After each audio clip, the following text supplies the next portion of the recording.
back, everybody, to another episode of the Checkerboard Chat. I'm your host, Josh Lane, sports editor here at the Daily Beacon. As always, I'm joined by Ethan and Riley. It's good to be back here in the Beacon office recording. It's been a minute since we took a little break over our Christmas break, but a little hiatus, if you will. Yeah, like 2 weeks, 3 weeks maybe. But it's all right. You know, we're on break. That's what it's for. Give us a little break, exactly. But we're back here to talk about some Tennessee sports. A lot did happen over the break. Agreed. Football game, the bowl game happened. We got men's and women's basketball that are in full swing there in the SEC play now. So we'll dive into all that. But we're a week back into the semester. How y'all doing this first week? Doing good, living somehow. Classes are getting started. Getting trouble with homework. But hey, sports are lively. Everything's going well on campus. It's good, exciting time here be on campus, honestly. So. Yeah, I'll second that. This is my favorite time of year with basketball season getting into full swing. So it doesn't really matter what classes are like, even if they aren't great right now. But I only got one more semester of this, so we're almost done. It's carrying you through it. And spring sports are starting very soon, which I'm extremely excited for this upcoming spring. So sports are looking really good on campus. Yeah, sports are kind of thing getting me through this because class is tough. Yeah. You were before Christmas break and you think I'm just trying to get through the break. Yeah. And then at least for me, I was working the whole break, so I'm like, I just kind of want to get back to class now. And now a weekend, I'm thinking, well, I don't know what I want. So it's a good thing we have sports here. I guess. Just to start out, we'll start with men's basketball. They did a lot over the break. I don't know how many games for sure. I didn't count. But I guess that's the first question I want to ask is, what was your biggest takeaway from the Vols over the break? What thing did you learn? What stood out to you the most? I guess, Ethan, we can start with you if you want.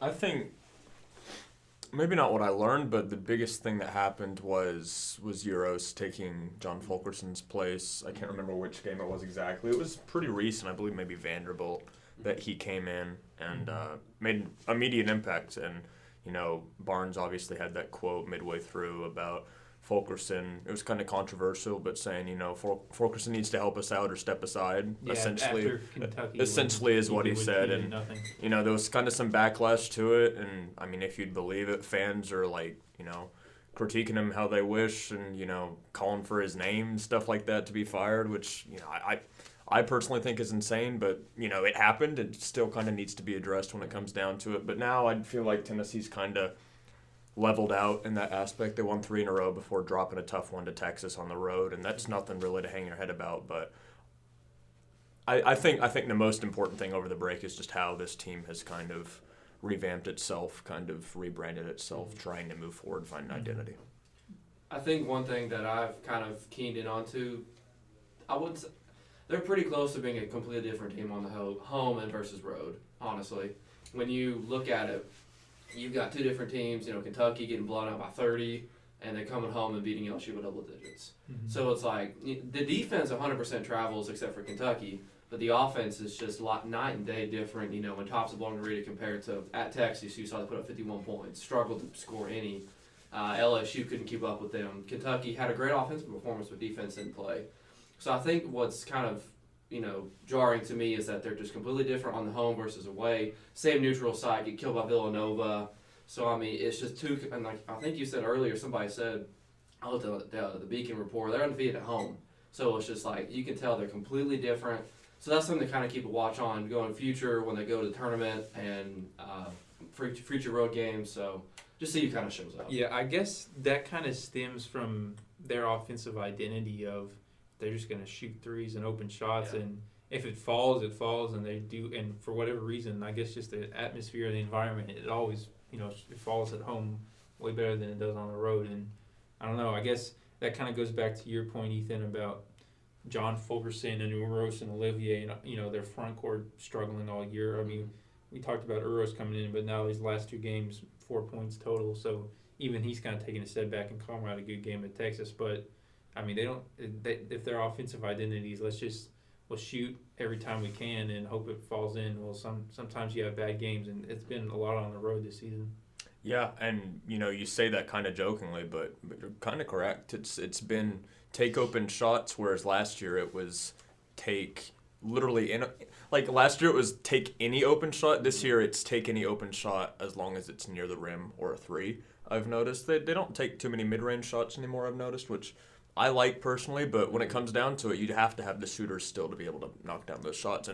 And when they aren't going in, when Santiago Vescovi only has 3 points, you're going to lose games. It really doesn't matter who you're playing. And kind of going back to Riley's point earlier, Tennessee's just got 5 road games left. They've won 2 true road games this season against Vanderbilt and Colorado. Yeah. Neither of them, fantastic games. You got Washington State that just blew out Colorado last night, and you got Vanderbilt struggling on the road after a promising start, kind of beating Arkansas, but they were down at the time, so I'm not even sure if you can hold any merit to that. But I guess what I'm saying is I really like what Riley said about them being a completely different team on the road, because you only got so many more chances to prove that you can change that. You can change that narrative, because I believe you've got Mississippi State, you've got South Carolina coming up pretty soon, Arkansas, and then you end the year with Georgia. You should probably win that Georgia game. You should probably win a couple others. But, you got South Carolina, Mississippi State. Those are going to be tough ones. Those are going to be definitely challenges. And those are games that Barnes needs to circle and say, hey, we got to figure this out, because every single tournament game we play, none of them are going to be at TBA. And none of the SEC tournament games are going to be at TBA. So they got to figure out that quick, or, they're going to be another first-round exit. Yeah, that's a great point. I hadn't thought about the tournament. I mean, they beat South Carolina by 20 points a couple of weeks ago. Exactly. I mean, so this is a team they can beat. Obviously, a lot's changed since then. That was about a month ago. But one quick point: watching the Texas game, when they first started, they just looked complacent. Like they didn't really know what shot to take, kind of what to do, and that shouldn't happen on the road. You want to just attack Texas, attack your opponent, kind of get into their head, like, hey, like it don't matter if we're hours away from our place. We're coming here trying to beat you guys. I want to see a team who comes out there, like, doesn't care where they're at and just wants to beat them and just put up open shots. It doesn't matter what shot is open, whatever. I don't care. It's just not good that they're a different team. That's just what makes me worry for future reference for tournaments. Yeah, I kind of want to get you guys' thoughts on this. I kind of lost my train of thought there. I'm not going to lie to you. I can tell you had something going in that. I had something going. I was cooking, and then I just totally lost it. I'll give you my takeaway, and you can. Oh wait, nope. I've thought of it. I've thought of it. We got it. We're back. Do you think Tennessee gets just nervous on the road? Do you think it's a nerves thing, or do you think it's like playing in a place they've never played before? Or I mean, what do you chalk that down to? Off the top of my head, all of their road, or at least the majority of their road games this year, have been some pretty big games. Like Villanova and North Carolina, they beat North Carolina. Those are neutral sites, but for all intents and purposes, they're playing in New York. That's a road game. I mean, Alabama. They won the SEC last year, right? That's a good. Yes. And you're out Kennedy and John Fulkerson. That's a big game. LSU, obviously Kentucky, Texas was a big game too on the road. So Vanderbilt, I guess, that's not their huge one, but that's their win. So I look at that, and their losses are kind of those big games. So I mean, maybe it is. I don't know if nerve is the right word, but it's definitely something different that they're playing in these big games against big opponents and all, and neutral sites or whatever. So it's a big matchup, but they're just struggling. So I guess it's something like that, nerves, or maybe they just get tense or whatever the case may be. I don't know if they're not prepared, or they over-prepare, just overthink it, or... I think for one thing, for me, it could be a comfort thing. Because when you wake up, you play a home game, you wake up in your own bed, you get up, you have the TBA, you get your nutrition, you get your food from the people you know, you put up your shots in your gym. Everything there is what you know. You get to another arena, you travel, airplane, bus, whatever it might be, you don't know what to expect when you get there. So I don't know if it's a comfort thing, nerves. I could see having a thing with it. Like Texas, it's Barnes' homecoming. They want to do well for their coach. I get that. It's Kentucky, in Lexington. Nerves could be a factor, but I think ultimately it could be a comfort thing for these guys. They're not. Some of these guys haven't played it's a veteran team. Like Folke has played in these big games. Vescovi has had some time. This is his first kind of big playing time, so nerves could be a thing for him. I think ultimately it could be a comfort thing a little bit mixed in with nerves. A lot of factors that we don't really know exactly. It's speculating, but I think that definitely has something to do with it. I will say it is easy to critique them sitting here, in the press box or whatever. Yeah. But if that's their biggest issue is comfort, yeah, and not being on the road, well, like, you're gonna be on the road. I'm Yeah, sorry, exactly. we're playing basketball. You're right. It's just that could be an issue for a guy like Chandler, or just someone like that who's not really used to going on the road and playing a huge game like Texas or Kentucky. I totally agree, but like, that's something you're just gonna have to get over. You're right. It's you're right. professional. 100%. College basketball, professional basketball is the next step. They're gonna be on the road. I thought it was interesting what Riley said about maybe Kennedy being not the problem, but like freshmen coming into these new places like Madison Square Garden, like Rupp Arena, and maybe kind of struggling there, but. Kind of like what he said earlier, everyone on this team kind of has experience with it, and the people that you would think are kind of struggling, Kennedy's the only one that really it even chalks to, because Zakai Ziegler, he looks like a sixth-year senior. Yeah, he does not look like a freshman. He absolutely doesn't look like a freshman, and not necessarily by leading the team, scoring, stuff like that, but he doesn't turn the ball over when it's big. Yeah. He knows what to do when it's big. It's the way he carries himself, too. I remember a couple games ago, I can't remember the exact situation, so I might butcher this, but he was in a fast break, and for some reason, it was the right play. Mm-hmm. He held off from going into the fast. I forgot what it was, so I'm not going to act like I know, but it was just a very smart basketball play that I feel like a lot of college basketball players would not make that he made in that instance. Yeah. I mean, even to that point, the last play at Texas, and they give the ball straight to Ziegler, and I mean, maybe just because he's the fastest guy on there, but Kenny Chandler's your starting point guard, 5-star prospect, but when it matters the most, when you need to set up a play, Zakai's the guy that gets the ball and goes down the court. So and even saying too, like, there are people, and we're gonna get into that final shot against Texas a little bit in just a minute, but there are people saying they would have been okay with Zakai taking that shot, just driving to the rim.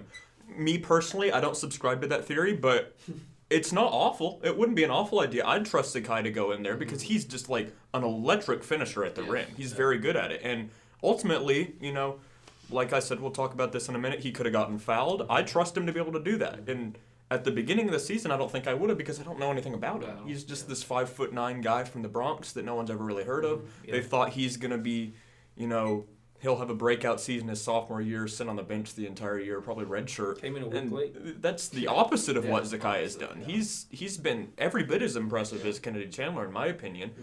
Kennedy's going to be the one that gets drafted, obviously, and to be honest, even if Zakai plays 4 years, he might not get drafted just because of his physical attributes. It's sad, but it's just kind of what the reality of the NBA is. And, that's not a knock on him. That's just saying how important he's going to be to the future of Tennessee basketball. Yeah. And, we'll get back to what you wanted to go to in a minute, Josh. I did want to say before I lost it, though, Tennessee looked like a completely different team against Arizona compared to what they looked like against Texas in the first half. Yeah. And the reason I bring that up is just kind of hammering in that point that we went over a few minutes ago. Like, when they beat Arizona, they looked like a Final Four team. And they beat a fully healthy Arizona in Thompson-Boling Arena. And then they go to Kentucky and just drop an egg. Yeah. And they're fully healthy, they drop an egg against Kentucky. And then right after that, despite the fact that LSU was missing Xavier Pinson, they ran him out of the gym at TBA. And they looked like another Elite 8, Sweet 16 team. Yeah. And so do you guys think that will become like a huge problem, not specifically because they're on the road, but do you think maybe consistency has something to do with the road issues? I don't know. There's got to be something because, a good point. Arizona's you potentially a Final Four team, and Tennessee goes out there and beats them. Yeah. Slows them down in the first half. They come out second half and light it up, but still slow them down. And against Kentucky, they can drop an egg. You do that, you're getting bounced. First round, both tournaments, SEC and the NCAA tournament, again for second straight season with this veteran-loaded, talented roster. And questions start to wonder what's going on. Obviously, like you said earlier, the whole Barnes thing, that's stupid. I'm sorry, does not need to be talked about. But, questions start to wonder. You get bounced 2 straight years like that in the first round last year against the Oregon State team who was hot. But you still should have lost like that, though, to them last year. And consistency, I think, is a big issue with these guys. It's whether they, I don't know what goes into it. We can speculate all we want to. We're just sitting up here talking on a podcast and sitting in the press box. But, you can speculate on what consistency. I just want to see some veteran guys step up and make a change. Like, that's going to be 3 points on Saturday. Not going to cut it. Floki, maybe he got a wake-up call on the bench. He's played a little bit better, but nothing crazy like he has been. COVID probably could still be a thing for him. You never know. Chandler, you're a 5-star freshman. Let's see it a couple times. Texas, I get that. You do wonder about the whole Zakai thing. Does Barnes starting to trust Zakai a little bit more in that big game situation? That could speak a lot to me. Obviously, that's what that means to me. It's very fair. You throw in the Kamwa, throw it right back to Zakai to make the play. That, to me, speaks volumes to how much he's trusting Zakai in that big situation over a 5-star freshman. Mm-hmm. So I would look for that in the future, but I just need to see some guys step up and make some plays. Yeah, I mean, and that kind of leads into my next the takeaway I want to talk about consistency, and that's Santiago Vescovi. Yeah. And over the break, over the past 9-10 games or so, he was about the Vols. Well, he was their leading scorer, basically their only scorer over that point. Mm-hmm. I mean, he's really him in double figures, and that's about it. I mean, obviously people had other games and such, but he was getting pressure. Defenses were playing him tough, but it was pretty telling. I guess it was after the LSU win. I don't know, he had 20 plus points or 23, I think, tied his career high, and he's like, I like playing physical. I like it when they guard me. And he was doing just fine with that. And then, as we saw at Texas, they got to him. Now Texas has a really good defense, so maybe it's just that. But if he's your only scorer, and we've talked about front court issues and everything else, and everybody else being inconsistent, they need more than just Santiago Vescovi. And he's proven himself this year. He's, Texas had some pretty high praise for him after the game. Chris Beard did. But you need more than just one sharpshooter, really, I think, when it goes back to consistency at the end of the day. Yeah, I'll bring up Kentucky again. Kentucky has Severe Wheeler. Kentucky has Ty Washington. They have Kellen Grady, who I'm not sure has ever missed a corner three in his life. Tennessee has Santiago Vescovi. They have Justin Powell, who's good for maybe 3 points a game, even though he's a 40% three-point shooter. Mm-hmm. You've got Olivier Kamwa, who, people will scoff at me, but he's shooting 45% from three, and he's not taking open shots. Yeah, I missed that one. And Rick Barnes even said it after the game against Texas. He said, Kamwa's got to just take the shots. Mm-hmm. And he even said to Vescovi, getting back, kind of circling back to him, he took out Vescovi for certain things because he just wasn't taking shots. Yeah. And, people can blame Barnes as much as they want to. They can say what they want about Barnes, and I think that's fair. And, that's not what I'm going to talk about. What I am going to talk about is the fact that sometimes if his players aren't doing what he wants them to do, his hands are kind of tied there. Mm-hmm. He's not the one out there playing the game. He's the one trying to get other people to play the game at a high level. And, I don't think it's going to be a problem with Vescovi. He'll be fine. Yeah.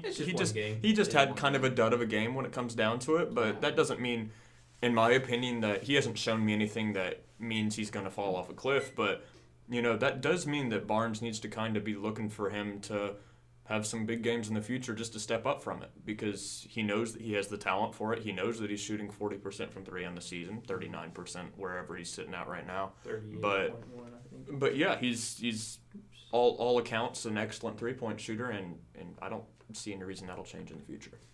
Yeah, I totally agree there. So let's kind of we've already hit on Texas, but let's take a deeper dive into that.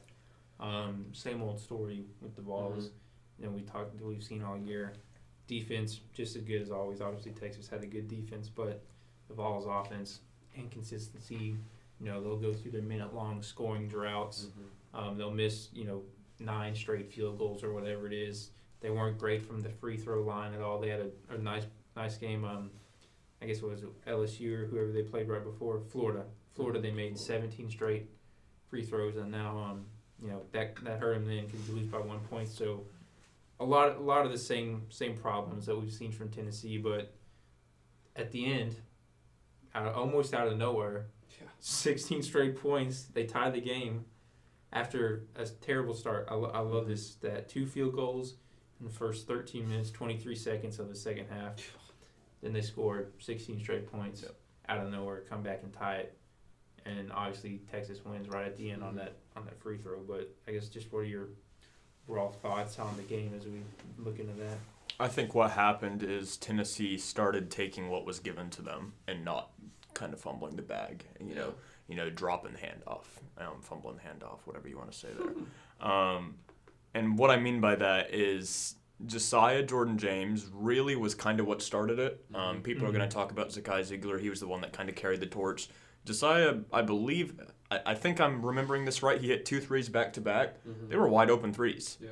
And, earlier in the half, I can't pinpoint a specific instance, but there were players missing wide open threes. There was Olivier Kamwa, like I said just a few minutes ago, not even taking threes. Yeah, and Vescovi, I don't think he hit a three. He didn't. He went 0 for 5. Yeah, And so you've got these players not shooting well. You've got these players not taking what's given to them. Not to mention, Euros missed 4 front ends of the bonus, and there's 8 points right there. That's 8 potential points that you're missing out on, and he had 0 of 8 potential points. Olivier Kamwa, he missed the front end of a 1-and-1. Olivier Kamwa also fouled the guy at midcourt, which is the second time it's happened this season in the past 4 games or something. Yeah.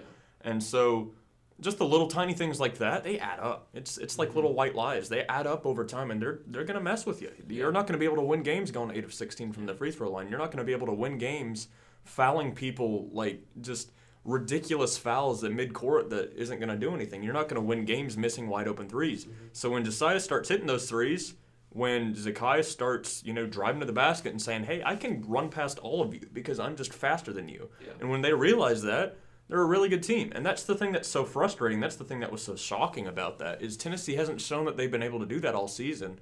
And it's like it just clicked. I don't know what Barnes said to him. Yeah. I'm not going to claim to know what Barnes said to him, but whatever he did, it worked. It worked, yeah. And I don't know. We saw what almost happened. And if there's really nothing more I think Tennessee could have done at the end. I'll get your guys' thoughts on that, what you guys think. I don't think they could have done anything more. They missed those shots at the end, but they had to hit 16 of them, to get to that point anyway.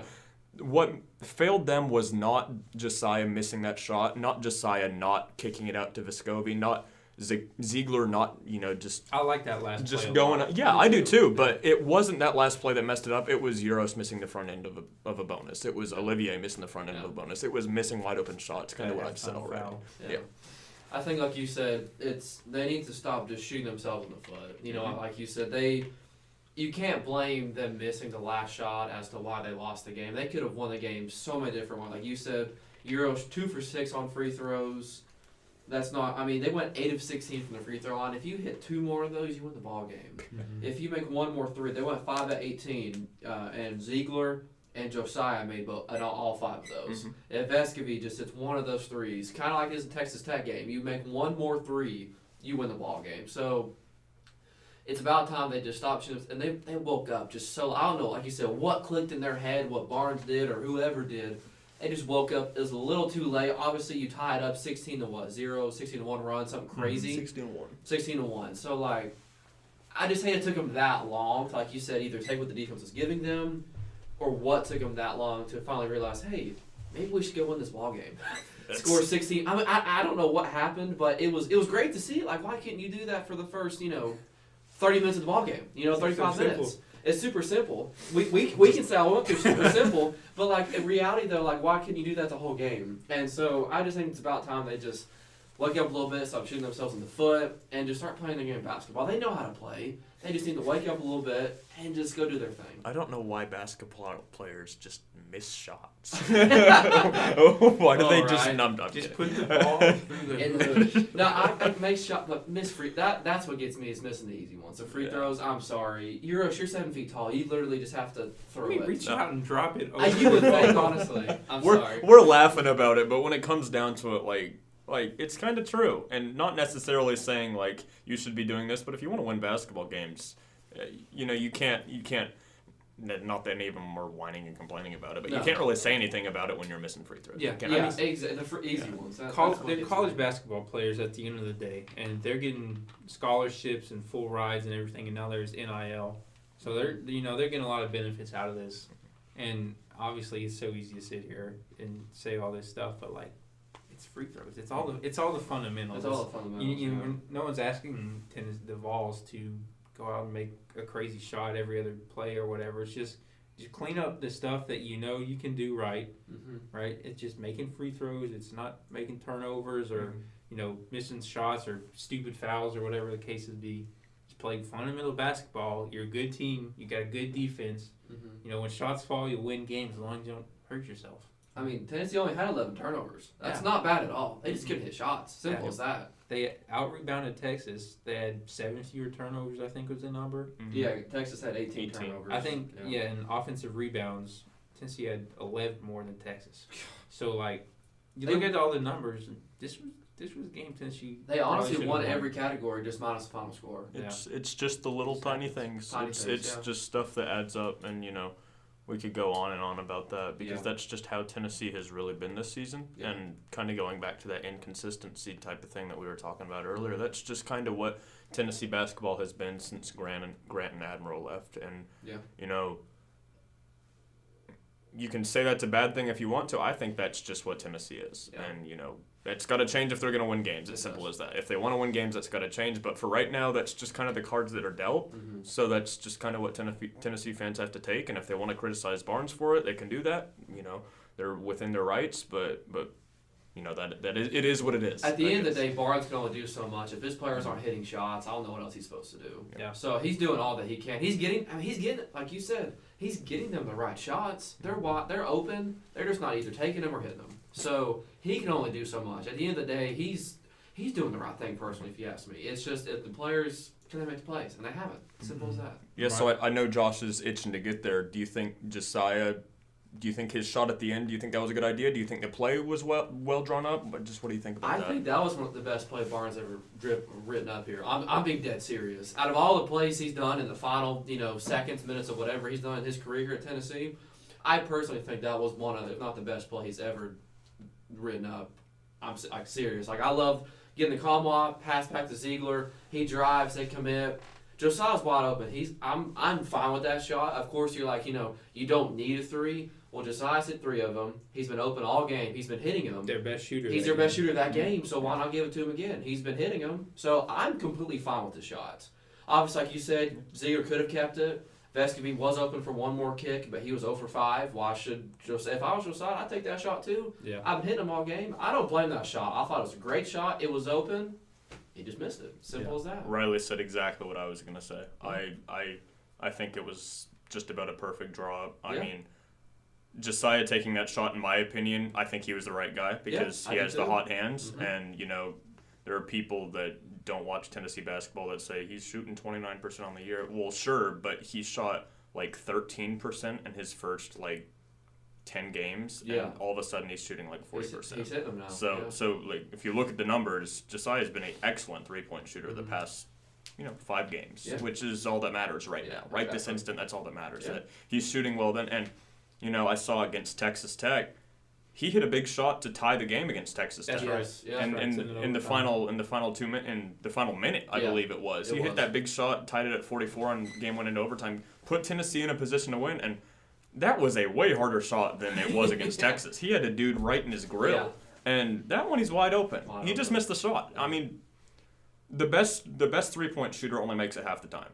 So you're gonna miss shots. You're gonna miss shots, and no one should be. I mean, for lack of a better word, clowning on Josiah James for that because when it comes down to it, he's a good 3-point shooter right now. It's like his post-game press conference when reporters asked him about the shot. He was apologizing. He said he apologized to all of his teammates. Dude, I get you feel bad, but I mean that wasn't why he lost. Yeah, you shouldn't. I mean, you can't take all the blame and all of his teammates. Good for the Vols. They stuck up for him. He's their guy. They all had faith in him to make that shot, and they've all said that all year. So I do think that's genuine that they really do trust anybody to make any shot. But some people, and if you just look at the last play, they're just hating on James for missing a shot. And if that's all you're looking at, just missing the shot, you're gonna be unhappy about a lot of things. But don't give James hate. I mean, that was a great play. Zakier, he reminded me of a running back who gets a hole. Yeah. He just went straight up the court, past James, and he takes a good shot. So. I don't know. Like you said, you missed some. It was that's great. All it is. It was great execution of the play until the missed shot, and when it comes down to it, Tennessee wouldn't have been in that position without Josiah James anyway, because he hits the 2 threes that kind of sparked the run in the first place. Yeah. And I can't remember. Did he finish the leading or second leading scorer? I think he was behind. I think he was behind Zakier. Yeah. He had 11 at least. I'm pretty sure. Zakier had 12. Yeah, okay, so I think James had 11, something like that. But it doesn't really matter. When it comes down to it, Josiah was the reason Tennessee was in that position in the first place. Mm-hmm. So why not give it to him to win the daggum thing? Yeah. Just miss the shot. There's nothing wrong with that. That's just basketball. You're not going to make everything. If you made everything, he'd be in the NBA already. Exactly. So I guess what you take away from that is, Tennessee will probably make that shot in the future because when it comes down to it, Barnes ran a great play. And if you do that again, I'm pretty positive that Josiah would make that shot because you're not going to miss that twice, I feel like. Yeah. And, that's something else too. Like, I'm gonna go to football and take a little tiny detour for football here. Joe Burrow, back against UCF, that play that he gets shoved down by the Central Florida guy and he, like, kind of gives him the business after that. And, there's that picture of Burrow, like, on the ground looking like a helpless, like, dog or something like that. Yes. And then what has he done since then? He's been drafted. Mm-hmm. He's won a national championship. He's taken the Bengals, of all teams, to the AFC Championship game. And in my opinion, he's going to win a Super Bowl. That's not what we're talking about here, but it's relevant to what Tennessee's going through right now. When it comes down to it, you got a guy like Josiah Jordan-James. He needs to kind of be that right now. He needs to be like, hey, I'm mad right now. I'm not missing any more of those shots. I need to be like Admiral Schofield was. I'm not missing any more of those game-winning shots. And, we'll see. We'll see if he can do that in the tournament. We'll see if he can do that moving forward for the Vols. So that kind of plays into the next thing I was going to talk about as we wrap up our men's section. They played Texas A&M Tuesday night. We're recording this on Monday morning. So I don't want to get a super in-depth preview of Texas A&M. We maybe touch on it a little bit. But where do the Vols go from here? I mean, they're at home. So I think that makes them the favorites regardless of who they're playing. Yeah, they win by 20, right, because they're at home. Right, yeah. So, I mean, maybe they don't have to do anything, but like show up, get on the bus, right? And I mean, so shots are probably going to fall. Defense is probably going to be good. Vescovi will probably be back to 15 points or so. But like, we can keep talking all about their home success, but I mean, is there anything they could do to carry that over? I mean, I guess if we knew, we'd probably be helping Barnes, but like, I don't know. And let's just, for one thing, let's just see the team that finished Texas. Let's just carry that momentum into Texas A&M. Just simple as that. We just need to see that team the rest of the season. Like, if that team comes out there to play for 40 minutes every night, I don't know if they could go against anybody in the country. Like you said, beat Arizona, Final Four team. So, I mean, like, they have proven they can do it. But then other times, they look like a team who's going to get bounced in the first round. So, let's just see the consistency that we've talked about numerous times. Let's bring that energy that you brought the final 3 minutes or so against Texas to come back down 16. Let's just see that team against A&M, and we'll feel fine again. Like you said, they're at home, the comfort of being in your own gym, fans, students are back now, rowdier than ever. So, it's like, it's comfort, consistency. Let's just see that Tuesday night. I think just about the only team that has a chance against Tennessee at home this season is Kentucky. Yeah. And that's just because I'm high on Kentucky right now. I think they're really good. I've brought them up a couple times. Tennessee plays Auburn at home this year, right? Yes, I think so. 22nd? 26. 26. That's probably too far ahead. So yeah, it's a little too far ahead. I have no idea what Tennessee's going to do within that time span. It'll probably be like a completely different team. Who knows? Yeah. But getting away from Kentucky, Texas A&M, Barnes has said this season that anybody in the SEC can beat anybody in the SEC except for maybe Georgia. And that's sad, but Georgia's just not great this year. Everyone else in the SEC, they can beat anyone in the SEC. I really believe that. And A&M, they fought with Kentucky a little bit ago. They, I think they're on a bit of a losing streak right now, if I'm not mistaken. They've lost like 4 in a row, I think it is. They lost to Kentucky, Arkansas, LSU, South Carolina. But they have a win against Arkansas. Mm-hmm. They have a good win against Mississippi. Mm-hmm. And, they're a top 75 team in the country when it comes down to it. They're playing in one of the toughest leagues in the nation. So, I don't know. We'll see. I don't want to get too much into Texas A&M because when it comes down to it, this pod might not be out before the Texas A&M game. But I'll just say I expect a win because Tennessee's playing at home. But I don't think it'll be easy in the same regard. I think it'll be a 10-point game. I think A&M will give them some problems. But when it comes down to it, Tennessee hasn't shown me anything that says they're going to lose this game. Yeah. Well, as always, there will be full coverage of that at utdailybeacon.com. Yep. So let's transition to women's basketball. Also, they were really having a good break. Ranked as high as number 4. Mm-hmm. I mean, after their best start since 2007 and 8, which last time they won a national championship. Yeah. So, Riley, I will ask you, our women's beat reporter, same question that we started with. What did you learn about the Lady Vols over the break? Your biggest takeaway, whatever stood out to you? To me, they're just really good. They're just sometimes it's just simple. I mean, it's just simple as that. They're just fun to watch. Yeah. They just, occasionally you would go from the men's basketball team who would struggle and give you fits. That's hard to watch. And then you go to this women's team and like, man, this is refreshing. I mean, it's as simple as that. Obviously, we'll go into the Auburn game, but before that game, obviously coming into this season, they had decent expectations. I think they were projected to finish second in the SEC. Obviously, lofty expectations, but nothing as crazy as top 4 in the country. Mm-hmm. Before the Auburn game, they were projected as a 1 seed. I think now they're back to a 2 seed. I think after loss to Auburn, but still, top 8 team in the country, top 6, probably still top 5, whatever it might be. So I think just what you learned is that, like I said, they're very good. They're very now obviously with Kean being out, they were before her injury very deep. They can lean on Jordan Horston. She's a straight hooper. Let's just be honest. Tamara Key is leading the country in blocks. So they have what I love about them. They can just turn to anybody any given night, and they get a win. Jordan Horston can drop 20 and win. Tamara Key can get double-double, and they can easily win. Jordan Walker, if she shows up, and Ray Burrell is getting back to her groove again. So I just love to watch them. They're just a cohesive unit, just plays well together, and just go out there and just get wins. Yeah. I guess I like that point you brought up about depth because I guess I didn't get to watch all of the Auburn game, but I guess that was kind of their biggest issue because foul trouble again. I guess that's maybe their one problem that's lingered with them all year. Mm-hmm. Tamara Key's in foul trouble, and with Kean Green being out, your post depth is just not there.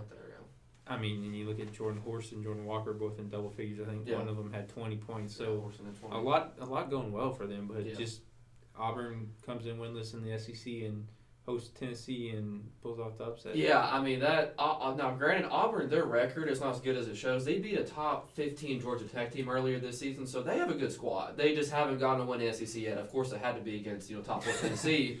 That's just the way it is. But like you said, the depth was obviously has not been an issue until Auburn, like you said. With Kean Green, she is a huge loss for them. She basically held down the bench unit. I mean, she came in there and she would fill the hole left by Tamara Key. Granted, she's not 6'6", but she still had the same kind of inside presence as Tamara Key. She was a veteran leader. She's a 6-year, same as John Fulkerson, so she sadly will be done after this season.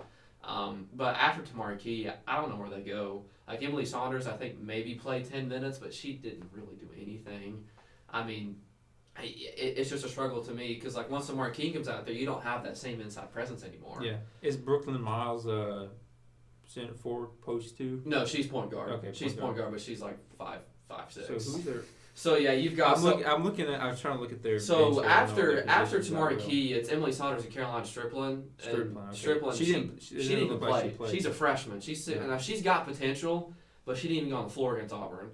And I know at times against Auburn, I think Coach Harper went super small. She went either Alexis Dye or Sarah Puckett at the 5. You can do that. But it's not the same as Tamara Key down there because teams don't feel as threatened going inside the paint anymore without Tamara Key out of there. So it's just I don't know what she's going to do in the future. You can figure out tonight against Arkansas. But that was a big issue. Tamara Key in foul trouble. And then Emily Saunders and Caroline Strickland, they can definitely fill the void.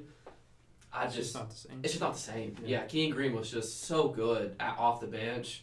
I just don't know if they can fill that void left. I mean, I'm looking at the final line here. Emily Saunders played 8 minutes. Yeah, 8 minutes, 0 for 1 on field goals, no rebounds, no blocks, no points. Yeah, see, that's crazy. She's 6'5" and didn't get a rebound. Yeah. So it's just I don't know what they got to do. That to me was the biggest issue from that game was the depth. And I mean, also looking at it, they have had their share of fourth quarter comebacks. Yes. This season, they've pulled off 9 or 10.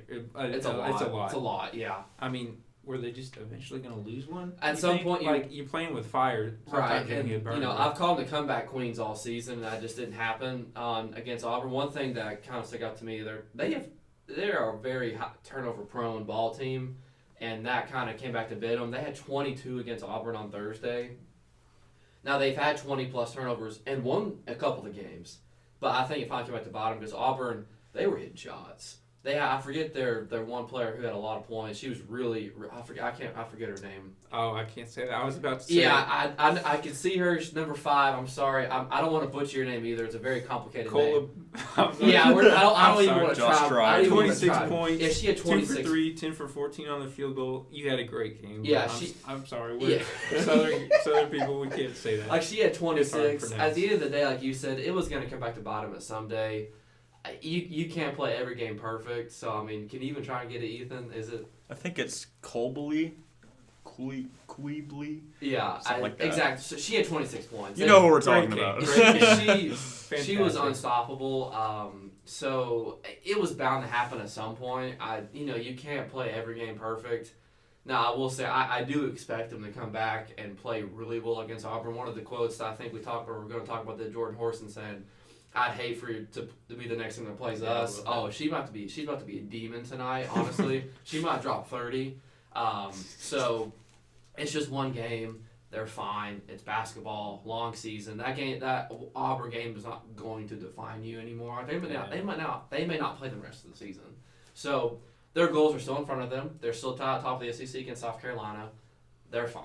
They can definitely bounce back. They got South Carolina coming up soon, right? Yeah, and UConn is this Sunday. Yeah, so a couple big games. Even UConn's fallen, but still big games. Still huge games. They got huge games coming up. But other than that, I think Auburn game, it is what it is. But I think they'll be fine. I think Ethan's looking up how to pronounce the name, just so we do her justice. I do want to talk about that quote. This is definitely not going to be out before Tennessee plays Arkansas Monday night. We're recording this Monday morning. Yeah. I love that quote because last year Jordan Horston had the personality. She was the one waving the caution sign in the air. Yep. Just hilarious. And she says, "I feel bad for whoever plays us next." Yeah. I mean, you think a team as good as Tennessee, they're going to come back with vengeance against Arkansas. Yeah. They're at home again in front of their fans. Yes. They're kind of like the Vols and playing in front of home. Yep. So you expect a big game tonight? I do. Now, granted, Arkansas, they're coming in pretty hot. They've won 3 straight, won 4 of the last 5. They just beat LSU by 14. LSU was ranked 12th in the country. They were leading by 1 point by 24. So they have 4 players averaging double figures. So Arkansas is a very good team, and Tennessee struggled to beat them. Granted, it wasn't Fayetteville. They had to come back and beat them again. So they won by 7. So this Arkansas team it's gonna be a tough test. It's not gonna be any walkover, but it's not gonna be a cakewalk. Obviously, I thought Auburn would be a cakewalk. I was wrong because they were 0-7 in the SEC at the time. So, Coach Harper said, everybody said, no game in the SEC is a win. Any given night they come out and beat you. But I do expect Tennessee to come out strong. Horston said I would hate for the next team to play us. So I do expect them to come out playing well. Horston to play well. Jordan Walker, she played really good against Auburn. She's been kind of inconsistent all season, so I'd like for her to keep that consistency.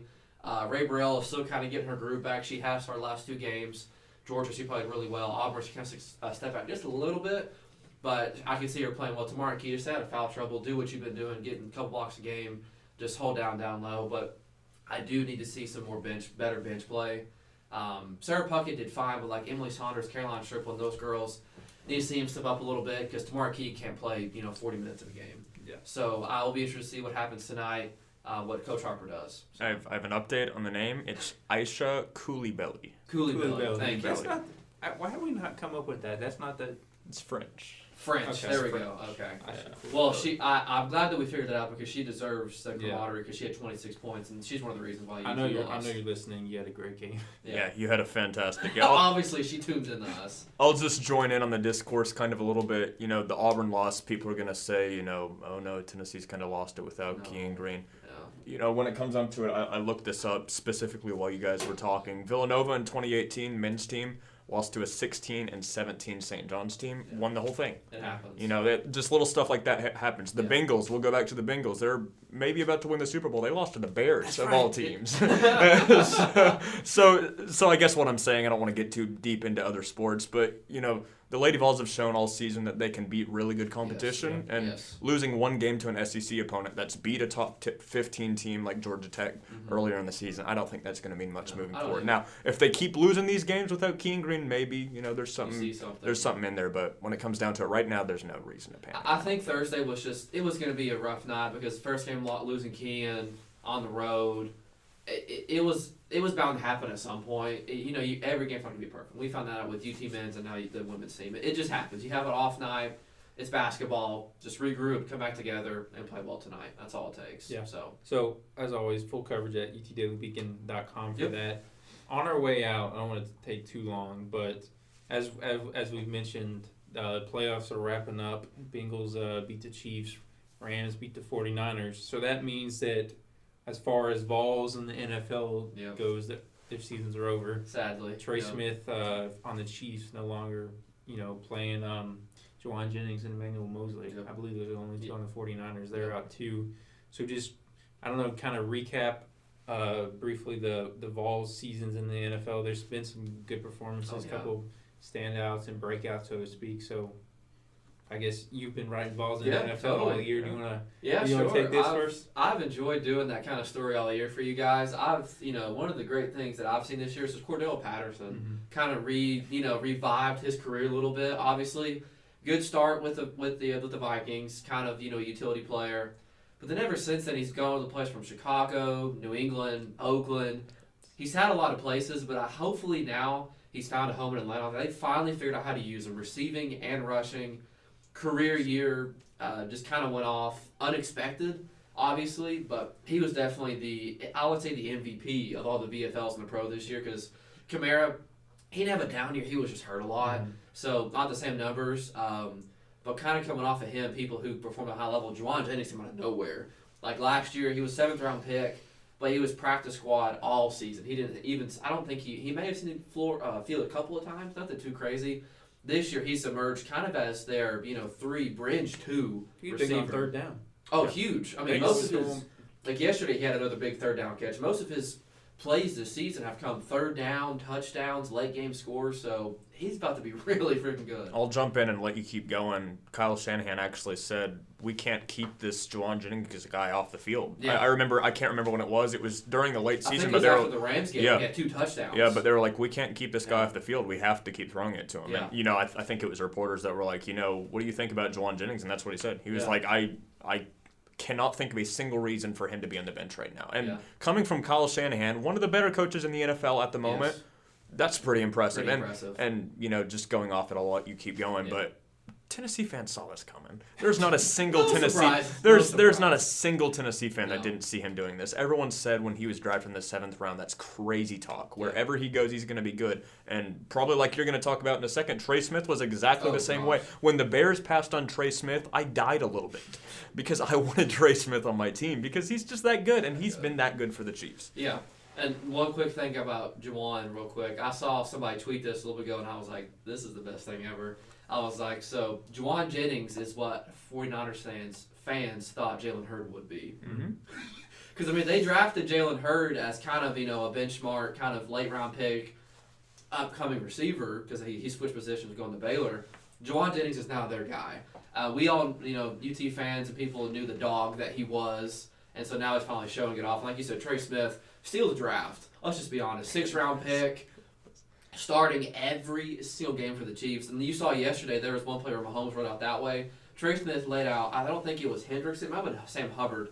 He laid him out twice during that play and let Mahomes just have all the room he could do Mahomes magic. Yeah. So Trey Smith to me he's the VFL Rookie of the Year, personally, if you want to ask me the truth.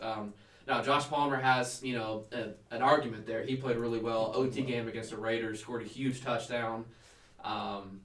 So a lot of players, like I said, so Juwan, Trey Smith, that's been all offense. Defensively, it's been Darrell Taylor for me defensively. Yeah. He led that injury. Scary, obviously injury against the Steelers.